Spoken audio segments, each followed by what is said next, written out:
বন্ধুরা, আজকের ভিডিওয়ে কোনো কাল্পনিক কাহিনী নয়, একটা সত্যিকারের বাস্তবিক ঘটনা আপনাদেরকে অনুভব করাতে চলেছি। 2018 সালে থাইল্যান্ডের একটি গুহাতে একটি খুবই মর্মান্তিক ঘটনা ঘটে যায়, যা কেউ কখনো চিন্তাই করতে পারেনি। প্রতিপদে মৃত্যুর হাতছানি ছিল, কিন্তু মনের কোনো এক কোণায় ছিল বেঁচে থাকার আশা। কি হয়েছিল ওদের সাথে? ওরা কি সেখান থেকে বেঁচে ফিরতে পেরেছিল? একটা বাস্তব ঘটনার উপর নির্ভর করা একটা অসাধারণ মুভি নিয়ে চলে এসেছে 9mm 13 লাইভস। সালটা ছিল 2018 সালের 23শে জুন। মুভি শুরু হয় আর আমরা দেখতে পারি ওয়াইল্ড ওয়ার্স নামে এক ফুটবল টিম তাদের গেমটি জিতে যায়। আর সেদিন তাদের টিমের সবচেয়ে ছোট সদস্য চাইয়ের জন্মদিন ছিল। তাদের টিমের 12 জন মেম্বার ও তাদের কোচের তার জন্মদিনের নিমন্ত্রণ ছিল, কিন্তু সেদিন ম্যাচ জেতার আনন্দে তাদের টিমের কোচ এবং কয়েকজন থাম লুয়াং কেভ নামে একটি গুহাতে ঘুরতে যায়। তারা গুহায় ঢুকে কিছুক্ষণ যাওয়ার পর সেখানে প্রচণ্ড বৃষ্টি নামে। তারা যেহেতু গুহার ভেতরে ছিল তাই তারা বুঝতে পারেনি যে বাইরে এতটা জোরে বৃষ্টি নেমেছে, কারণ সাধারণত সেই সময় বৃষ্টি হয় না। সাধারণত বর্ষা আসে জুলাই মাসে। অন্যদিকে অনেকটা দেরি হয়ে যাওয়ায় যখন ওই 13 জনের কেউই চাইয়ের জন্মদিনে গিয়ে পৌঁছায় না, তখন তাদেরই এক বন্ধুর মুখে শোনা যায় যে তারা সবাই থাম লুয়াং গুহায় ঘুরতে গেছে। এ কথা শুনে তারাও সেই গুহার সামনে যায়, কিন্তু গুহার সামনে গিয়ে দেখে ভারী বৃষ্টি হওয়ার কারণে সেখানে জল জমে গেছে। এই দৃশ্য দেখে ওই ছেলেদের পরিবারের সদস্যরা এমার্জেন্সি সার্ভিস অর্থাৎ জরুরি সেবা প্রদানকারীদের খবর দেয়। রয়্যাল থাই নেভি সিলস, যারা থাইল্যান্ডের জরুরি সেবা প্রদান করে, তারা তাদের টিম ও সেখানকার রাজ্যপাল সেই গুহার সামনে এসে দাঁড়ায়। কিন্তু গুহার ভিতরে এতটাই জল ভরে গিয়েছিল যে আগে থেকে গুহার পথ যারা চেনে না, তারা এই গুহায় প্রবেশ করা খানিকটা অসম্ভব ব্যাপার ছিল। সেখানে ভার্নার নামে এক লোক আসে, যে নাকি থাইল্যান্ডে থেকে থাইল্যান্ডের গুহা নিয়ে পড়াশোনা করছিল। সে নেভিশিলের ক্যাপ্টেন আর্নাল্ড এবং রাজ্যপালকে বলে, দেখুন, আমি এই গুহাটাকে খুব ভালোভাবে চিনি, কিন্তু বর্ষাকালে আমি কখনো এই গুহার ভিতর যাইনি, কারণ এই গুহায় অনেক ছোট ছোট বাঁক আছে এবং অনেক সরু সরু পথ আছে। এই কারণেই এত জলের মধ্যে পুরোপুরি জাজমেন্ট করে যাওয়াটা খুবই কঠিন ব্যাপার। গুহার ভিতরে কোন রাস্তা কোন দিকে গেছে সেটা জানানোর জন্য ভার্নার নেভিশিলদের একটি ম্যাপ তৈরি করে দেখায়। এই নকশা অনুসরণ করে যারা ভেতরে যায় তারা কিছু দূর গিয়ে টি জংশন নামে একটা স্থানে পৌঁছে প্রচুর পরিমাণে একটা জলের স্রোতের কারণে আর ভেতরে প্রবেশ করতে পারে না। তারা আবার বাইরে ফিরে চলে আসে। তারা জানায় যে আমরা যতদূর পেরেছি গেছি, কিন্তু সেখানে কোনো মানুষ আমরা দেখতে পাইনি। এর মানে যে 13 জন গুহার ভেতরে আছে, তারা গুহার আরো অনেক ভেতরে প্রবেশ করেছে, হয়তো জীবিত অথবা মৃত। নেভিশিলরা তো সাহায্য করছেই, কিন্তু ভার্নার তাদেরকে বলে যে তারা যেন ব্রিটিশ কেভ রেস্কিউ সেন্টারের সঙ্গে যোগাযোগ করে। ব্রিটিশ কেভ রেস্কিউ কাউন্সিল এমন একটি সংস্থা যারা গুহাতে ফেসে যাওয়া ব্যক্তিদের সাহায্য করে। অন্যদিকে থানেট নামে এক ব্রিটিশ ইঞ্জিনিয়ার সেখানকার লোকাল মানুষদের জিজ্ঞেস করতে থাকে এবং তাদের কাছ থেকে কিছু তথ্য নিতে থাকে যে বৃষ্টি হলে গুহাতে ভেতরে জল কিভাবে প্রবেশ করে। তখন সেখানকার স্থানীয় ব্যক্তি তাদেরকে দেখায় যে বর্ষা হলে গুহার গা বেয়ে জল গুহার ভেতরে প্রবেশ করে এবং সেই গুহার ওপরের দিকে কিছু বড় বড় গর্ত থাকায় সেই গর্ত দিয়ে জল গুহার ভেতরে খুব স্রোতে প্রবেশ করে। তখন থানেট ভাবে যে আরও বেশি জল ঢোকা থেকে আটকাতে গেলে তাদেরকে সবার আগে ওই ওপরের গর্তগুলোকে বন্ধ করতে হবে, যাতে পাহাড়ের ওপরের দিক থেকে বয়ে যাওয়া জল ওই গর্ত বেয়ে ভেতরে প্রবেশ না করতে পারে। এদিকে এই সব ঘটনা ঘটতে ঘটতে 5 দিন কেটে যায়। ব্রিটিশ কেভ কাউন্সিল থেকে 2 জন ব্যক্তি সেখানে আসে, যাদের নাম ছিল জন ও রিক। এরা দুজনেই খুব দক্ষ ডুবুরি ছিলেন। এনারা এই 13 জনকে সাহায্য করার উদ্দেশ্যে থাইল্যান্ডে আসেন।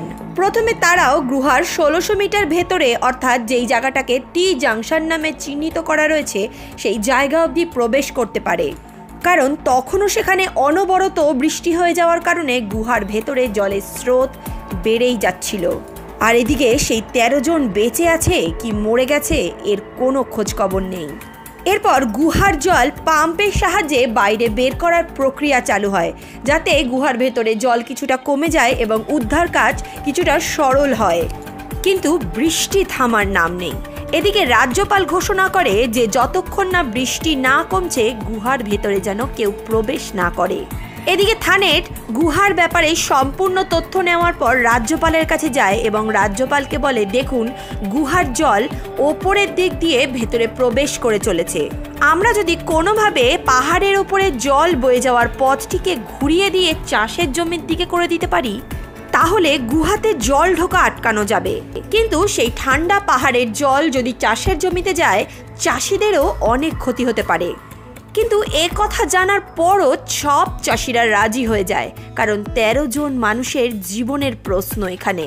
তখন থানেট আরও কয়েকজন ব্যক্তিদের নিয়ে পাহাড়ে জল বয়ে যাওয়ার পথকে ঘুরিয়ে দিয়ে চাষের জমির দিকে করে দিতে থাকে।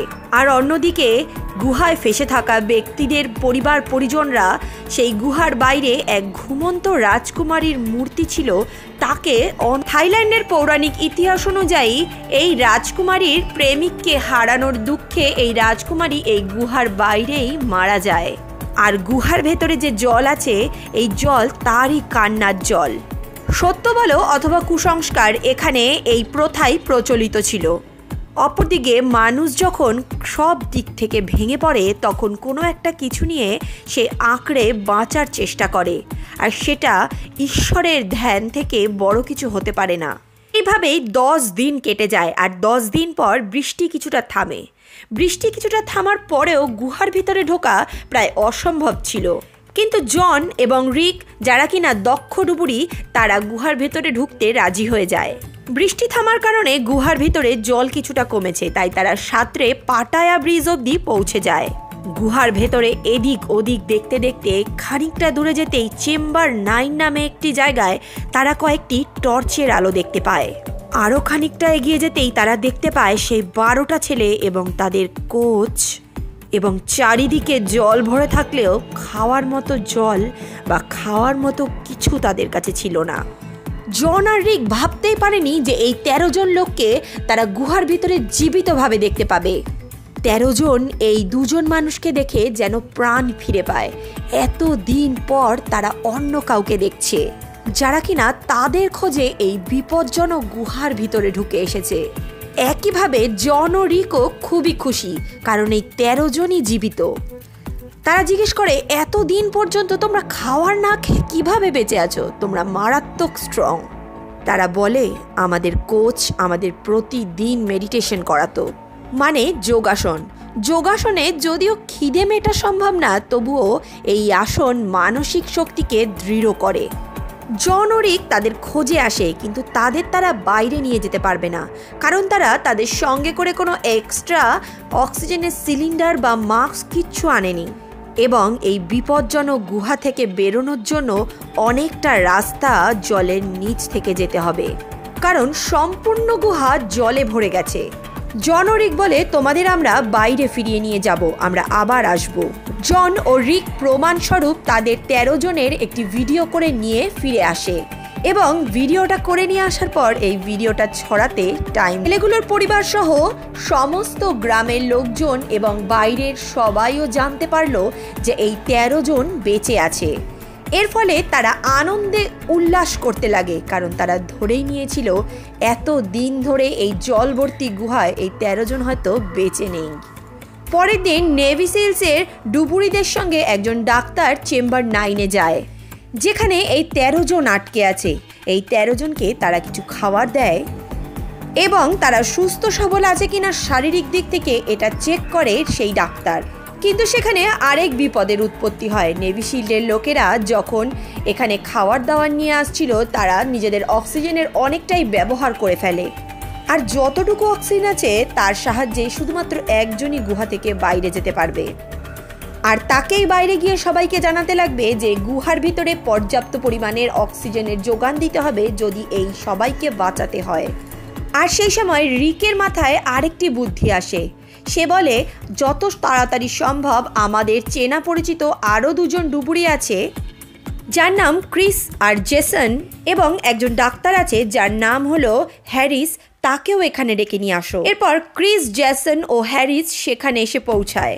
রিক ডক্টর হ্যারিসকে বলে, দেখো তোমাকে এখানে ডাকা হয়েছে যে তুমি শুধুমাত্র একজন ভালো ডুবুরি তার জন্যে নয়, তুমি একজন ভালো অ্যানাস্থেটিস্ট। হ্যারিস বলে মানে? রিক বলে মানে সাধারণভাবে জ্ঞান থাকাকালীন এই গুহার এত ভিতর থেকে 13 জন ছেলেকে বার করে আনা প্রায় অসম্ভব, কিন্তু একটা উপায় আছে, আমরা ওদেরকে অজ্ঞান করে বের করে নিয়ে আসতে পারবো। আর তুমি এ বিষয়ে পারদর্শী, তুমি খুব ভালো করে জানো কিভাবে ওদেরকে অজ্ঞান করলে ওদের ক্ষতি হওয়ার সম্ভাবনা কম থাকবে। এই কথা শুনে হ্যারিস প্রথমে রাজি হয় না, কারণ ওই জলের মধ্যে যেখানে অক্সিজেনের এত অভাব, সেখানে ওই জলের মধ্যে থেকে একজন ব্যক্তিকে অজ্ঞান করে নিয়ে আসলে তার প্রাণের ক্ষতি হতে পারে। এই ঘটনার তর্ক বিতর্ক চলতে চলতে প্রায় 15 দিন কেটে যায়। সামান নামে নেভি দলের এক সদস্য সেই ছেলেদের জন্য সুইম স্যুট অর্থাৎ সাঁতার কাটার পোশাক নিয়ে সেখানে যাচ্ছিল, কিন্তু যেই অক্সিজেনের সিলিন্ডারটা নিয়ে সে সেইখানে যাচ্ছিল, সে নামার দড়িটা দিয়ে সেই অক্সিজেনের সিলিন্ডারটা মুখটা খুলে যায় ও সমস্ত অক্সিজেন বেরিয়ে যায় এবং সেই মানুষটা ওখানে শ্বাসরুদ্ধ হয়ে মারা যায়। প্রথম থেকেই সমস্যাটা অক্সিজেন নিয়েই হচ্ছে, কারণ এরা যখন ভেতরে প্রবেশ করছে তারা যখন ভাবছে যে এতটা অক্সিজেন আমাদের প্রয়োজন, কিন্তু যেতে গিয়ে রাস্তাটা এতটাই ঘোরালো পেঁচালো যে অনেকটা বেশি অক্সিজেন এক্ষেত্রে ক্ষয় হয়ে যাচ্ছে। এরপর রিকের আইডিয়া মানতে রাজি হয়ে যায় হ্যারিস, কারণ গুহার ভেতরে যে অবস্থা, যে কোনো সময় একজন দক্ষ ডুবুরির মৃত্যু হতে পারে। সুতরাং কোনোভাবে যদি এই ছেলেগুলোকে বাইরে বার করার চেষ্টা না শুরু করা হয়, তাহলে গুহার ভেতরে যারা আটকে রয়েছে তারা আর বেশি দিন বাঁচবে না। এরপর রিক, জন ও হ্যারিস রাজ্যপালের সঙ্গে কথা বলে তারা জানায় তাদেরকে যে অজ্ঞান করে নিয়ে আসার প্রসেস শুরু করতে যাচ্ছি, এর ফলে যদি একটু ওষুধ বেশি পড়ে যায় অ্যানাস্থেসিয়ার, তাহলে কিন্তু তাদের মৃত্যুও হতে পারে, বা তাদেরকে জলের নিচ দিয়ে আনার সময়ও কিন্তু তাদের মৃত্যু হয়ে যেতে পারে। আর 13 জনই যে জীবিত ফিরে আসবে এর কোনো গ্যারান্টি এরা নিতে পারবে না, কিন্তু এছাড়া তো আর কোনো উপায় নেই। সেই জন্যই রাজ্যপাল তাদেরকে অনুমতি দেয়, আর তিনি জানায় এই ঘটনা যেন বাইরের কেউ জানতে না পারে। এভাবেই 16 দিন কেটে গেছে, আর 16 দিনের দিন তারা তাদের এই মাস্টার প্ল্যানকে কাজে লাগানো শুরু করে। গুহার ভিতরে ঢোকার আগে হ্যারিস তার টিম মেম্বারসদেরকে বলে যে কোন ওষুধ কতটা দিয়ে সেই ছেলেগুলোকে অজ্ঞান করতে হবে। এখানে হ্যারিস ছাড়া যেহেতু আর কেউ এই পেশার সঙ্গে যুক্ত নয়, তাই হ্যারিস সবাইকে শিখিয়ে দেয়। এই 13 জনকে উদ্ধার করতে সময় লাগবে প্রায় 5 ঘন্টা মতো, আর এই সময় আধ ঘন্টা পর পর সেই ছেলেগুলোর থাইতে ইনজেকশন দিয়ে যেতে হবে। আর এরপর শুরু হয় উদ্ধার কার্য। তাদের প্ল্যান অনুযায়ী তারা প্রথম 4 জন ছেলেকে বাইরে বের করে নিয়ে আসার কথা ভাবে। ছেলেগুলোকে প্রথমে পরানো হয় সুইমস্যুট এবং তারপরে তাদের মুখে যাতে থুতু শুকিয়ে যায় তার জন্যে একটি ওষুধ দিয়ে দেওয়া হয়। এর কারণ হলো অজ্ঞান থাকাকালীন যখন তারা অক্সিজেন মাস্ক পরবে তখন তাদের গলায় যাতে থুতু চলে না যায়, আর যদি এটা হয় তাহলে তারা দম বন্ধ হয়ে মারা যেতে পারে। এই জন্যেই থুতু যাতে মুখে শুকিয়ে যায় এর জন্যেই তারা একটি ওষুধ দেয়। এরপর তাদের অজ্ঞান করার জন্য ক্যাটামাইন ইনজেকশন দেওয়া হয় এবং সব শেষে তাদের পরানো হয় অক্সিজেন মাস্ক। এটি খুবই টাইট করে পরানো হয় যাতে জলের ভেতর থেকে নিয়ে যাওয়ার সময় এদের মুখের ভিতরে জল বা হাওয়া কিছুই না ঢুকতে পারে। আর এরপর তাদের হাত পা ভালো করে দড়ি দিয়ে বেঁধে নেওয়া হয় যাতে তাদের নিয়ে সাঁতার কাটার সময় ডুবুরিদের কোনো অসুবিধা না হয়।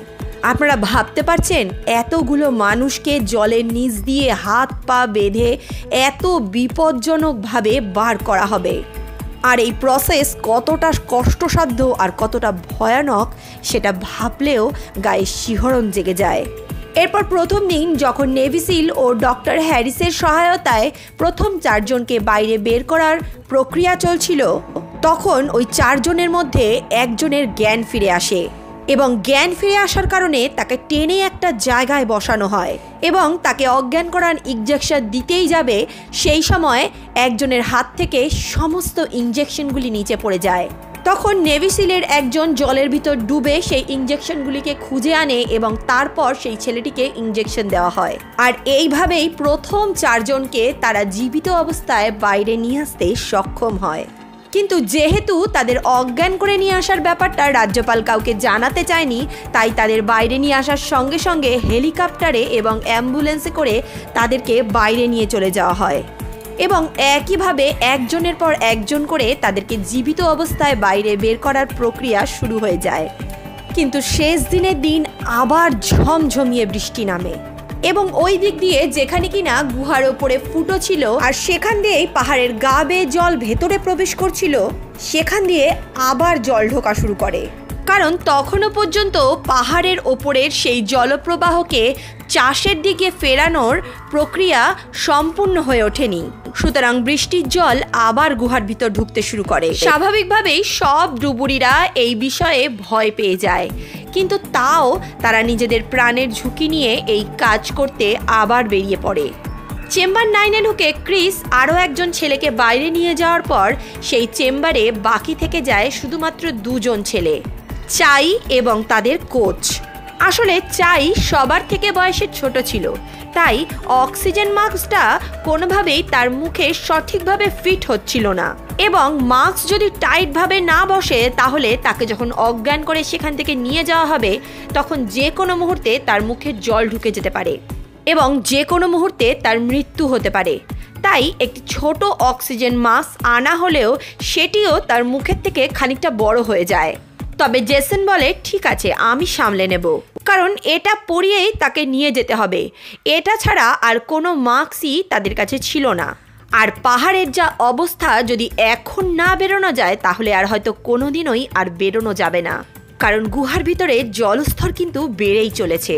জেসন চাইকে নিয়ে চলে যাওয়ার পর সবার শেষে কোচকে বাইরে নিয়ে আসার প্রক্রিয়া শুরু হয়। আসলে এই ডুবুরিরা গুহার ভিতরে ঢোকার জন্য যে সরু সরু দড়ি ব্যবহার করে, তারা যতটা এগোতে পারে ততটা সেই দড়ি আটকে দেয়, যাতে এই দড়ির সাহায্যে আগের জায়গাগুলোতে পৌঁছতে এবং তারপরে এগিয়ে যেতে তাদের একটু সুবিধা হয়। তো এইভাবেই চেম্বার 4 অবধি আসার পরে রিক দেখে একটা শুকনো জায়গায় ক্রিস যে ছেলেটাকে নিয়ে এসেছিল তারা বসে আছে। তখন সে জানায় যে জলের স্রোতে আমার হাতে ওই দড়িটা ছিঁড়ে গেছে, আর গুহার ভেতরে আলো দেওয়ার জন্য যে বিদ্যুতের তার লাগানো হয়েছে সেই বিদ্যুতের তার ধরে ধরে আমি এত দূর আসতে পেরেছি, কিন্তু তারপর আমি আর রাস্তা চিনতে পারছি না কোন পথ দিয়ে বেরোবো। এই কথা শুনে রিক তাকে বলে, আমি অনেকটা এগিয়ে চেম্বার 4 অবধি এসে পড়েছি, হ্যারিস এবং নেভি সিলরা ফিরছে, তাদের জন্য অপেক্ষা করো, তারা যে নির্দেশ দেবে সেই পথ ধরেই এগোতে থেকো তুমি। এরপর হ্যারিস এসে তখন সে বলে, আমি এই ছেলেটাকে নিয়ে যাচ্ছি, তুমি আমার পেছন পেছন এসো।